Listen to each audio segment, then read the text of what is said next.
We spoke to a Westmoreland County woman who claims to have frequented the Swingers Club at least twice a month for several years. She says the Church of Spiritual Humanism is anything but. She claims it was all sex all the time. No, it's not a church. It's more than a church. It is actually a sex club. There is things that you would not believe behind closed doors. Wishing to keep her identity hidden, the woman details what was pegged on the internet as the Swingers Palace, not the spiritual palace that Reverend John Ondrick and his wife claim it is. There's a kitchen, and then there is a living room, and then in the other living room they have a big screen TV where they put an adult movie on. Then upstairs is where all the playing activity goes on. There is transvestites, there's cross-dressers. You don't have to do anything. You can watch,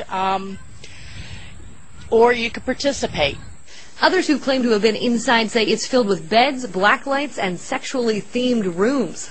It's $50 for couples, $75 for single men, and free for the single ladies.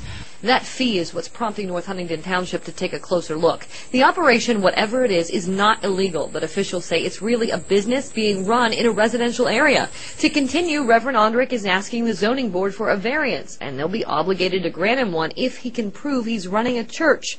More than 30 neighbors signed a petition against the variance and presented it to the board this week. I enjoyed going there. I enjoyed meeting people. There's nothing unusual about this two-story building tucked away off Turner Valley Road. A small sign by the building's side door says this is the non-denominational Church of Spiritual Humanism for private members, not open to the public. Nobody answered when I knocked at the door, and while the sign says it's a church, seeing is not necessarily believing.